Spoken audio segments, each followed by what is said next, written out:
네, 마지막으로 확률의 개념과 이해에 대해서 우리 요약 및 정리, 그 다음에 연수 문제에 대해서 설명을 드리도록 하겠습니다. 자, 이번 주에는 우리 확률의 개념과 종류에 대해서 설명을 드렸고요. 그 다음에 확률은 결국은 가능성 또는 경우의 수, 그 다음에 카운팅을 해야 된다. 그래서 그에 대해서 설명을 드렸고요. 확률의 특성에 대해서 설명을 드렸습니다. 그 다음에 마지막으로 조금 어렵긴 하지만 조건부 확률과 조건부 확률을 활용한 우리 베이지 정리에 대해서 설명을 드렸습니다. 자, 확률입니다. 확률은 다른 말로 하면 가능성이라 그랬습니다. 그죠? 미래에 일어날 가능성, 그걸 우리가 확률이라고 했고요. 결국 확률은 우리가 도수분포표에 퍼센테이지를 우리가 확률이라는 이름으로 불러도 무방하다라고 했습니다. 그 이유는 우리가 도수분포표에서 우리가 퍼센테이지를 나타낼 때 전체, 그죠? 전체 개수 중에서 특정한 그 우리가 관심 있는 우리가 분포의 사건의 개수, 이거를 우리가 퍼센테이지로 나타낸다 그랬습니다.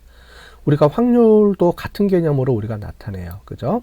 확률도 전체 개수 중에서 그 내가 관심 있는 사건이 일어날 사건의 개수를 우리가 퍼센테이지로 표현이 되기 때문에 도수분포표에 우리가 퍼센테이지와 거의 같은 개념으로 우리가 볼 수 있다. 이렇게 배웠습니다.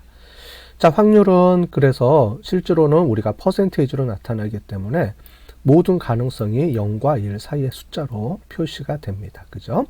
예, 다 모든 전체 중에 다 관심이 있으면 1이 되기 때문에, 그죠? 100% 이렇게 되기 때문에 이렇게 나타내질 수 있다라고 설명을 드렸습니다.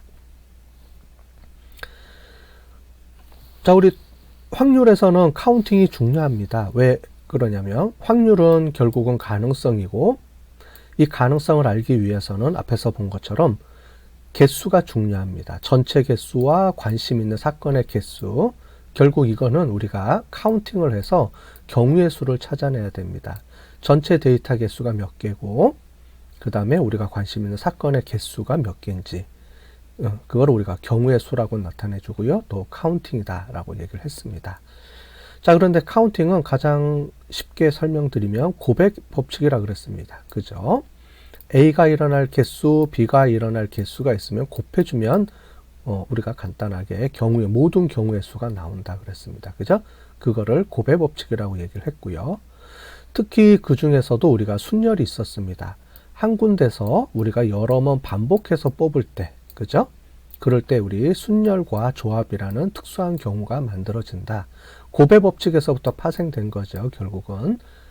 자, 그런데 그 중에서도 뽑을 때 첫 번째 뽑은 것과 두 번째 뽑은 거가 순서가 중요하다 그러면 순열, 그죠? 그래서 이렇게 P라는 거에서 퍼뮤테이션 이렇게 했습니다. 퍼뮤테이션은 그러니까 모든 전체 개수 중에서 하나씩 줄여나가면서 내가 뽑는 개수만큼 우리가 곱해주면 됩니다. 똑같이 고백 법칙이죠. 지금 우리가 본 고백 법칙이 똑같이 순열과 연결이 됩니다. 자, 그 중에서 우리가 순서가 중요하지 않을 때, 즉 첫 번째 뽑은 거와 두 번째 뽑은 거, 또 두 번째 뽑은 거나 첫 번째 뽑은 거 순서가 중요하지 않는 그 할 때는 우리가 조합이다 라고 얘기를 했습니다. 그죠? 자, 조건부 확률입니다. 그러니까 확률의 개념에서 더 벗어나서 우리가 또 확장하면 조건부 확률이라는 개념이 있었습니다. 자, 그래서 우리가 실제로 생활에서는 조건부 확률이라는 개념을 우리가 말로 표현을 많이 하지만 조건부 확률이라는 걸 모르고 쓸 때가 많이 있습니다. 그죠? 그래서 A 조건일 때 B가 나올 확률과 B 조건일 때 A가 나올 확률이 틀리다고 했습니다. 그죠? 그 이유는 뭐냐면 A 사건이 먼저 일어나기 때문에 A라는 전체 확률에서 A라는 사건의 확률로 분모가 바뀌어지기 때문에 그렇습니다. 자, 그래서 우리가 이렇게 나타내 줬죠. 그죠? 이렇게 전체 사건의 개수가 A일 때와 전체 사건의 개수가 B일 때는 서로 다른 개념이다. 우리가 이거를 꼭 명심해 두라 그랬습니다. 그죠? 자, 베이지 정리가 있었습니다. 베이지 정리는 이러한 조건부 확률을 이용하는 건데, 우리가 어떤 결과를 가지고 결과가 먼저 나오고 우리가 그 결과에 대한 원인을 뭔지를 우리가 알고 있는 상황에서 반대로 원인이 일어났을 때 그 결과가 나올 확률로 우리가 유추해내는 과정에서 필요한 게 베이지 정리라고 그랬습니다. 왜냐하면 이런 확률과 B일 때 A일 확률과 A일 때 B일 확률은 틀리다 그랬죠. 그래서 우리가 이걸 가지고 이렇게 우리가 해석해 주면 안 되기 때문에 우리가 수식을 이용을 해서 우리가 알 수가 있다 그랬습니다. 그래서 베이지안 정리는 B일 때 A를 우리가 알고 있을 때 반대로 A일 때 B인 경우를 우리가 예측할 때 결국은 A의 전체 확률 요거를 우리가 알아야 된다 그랬죠. 그래서 이렇게 우리가 확률로 나타내 주면 우리가 전체적으로 확률을 구할 수가 있었습니다. 자, 다음으로 우리 연습 문제입니다. 연습 문제를 한번 풀어보시기 바라겠습니다. 자, 지대학 경영학과 학생이 총 360명입니다. 그 중에서 여자가 200명이라고 했을 때, 한 명을 뽑았을 때 우리가 그 학생이 여학생일 확률이 어떻게 되는지 우리가 확률로 한번 계산해 보시기 바라겠습니다. 자, 문제 2번입니다.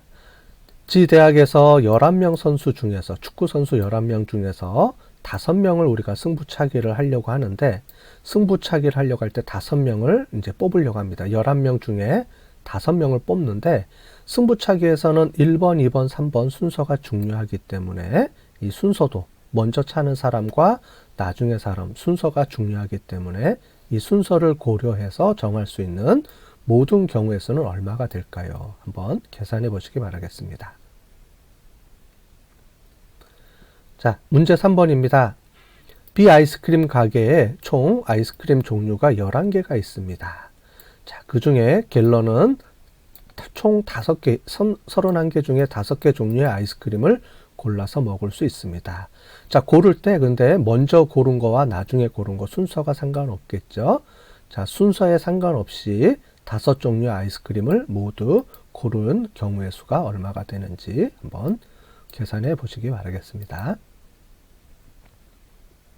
자, 마지막 문제입니다. 우리 기존에 풀었던 문제와 유사한데, 자, 김 여사가 우리가 유방조영술을 검사를 받았습니다.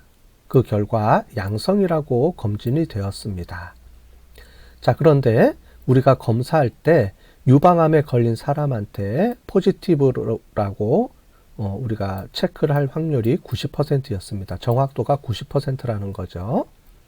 자, 그 다음에 유방암이 아닌 정상인 사람에게도 우리가 유방조영술이 양성일 확률이 7%나 됩니다.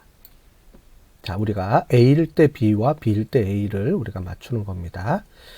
자, 그런데 전체적으로 40대, 50대 여성이 유방암에 걸릴 확률은 0.8%입니다. 자, 0.008이라는 말입니다. 그죠?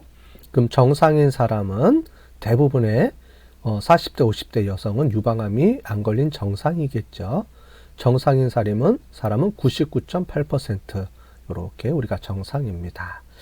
자, 이런 상황에서 우리가 검진을 했을 때 유방암이라고 우리가 판단이 됐습니다. 자, 그랬을 때 김 여사가 유방암에 걸렸을 확률은 전체적으로 몇 %가 되는지 우리 한번 계산해 보시기 바라겠습니다.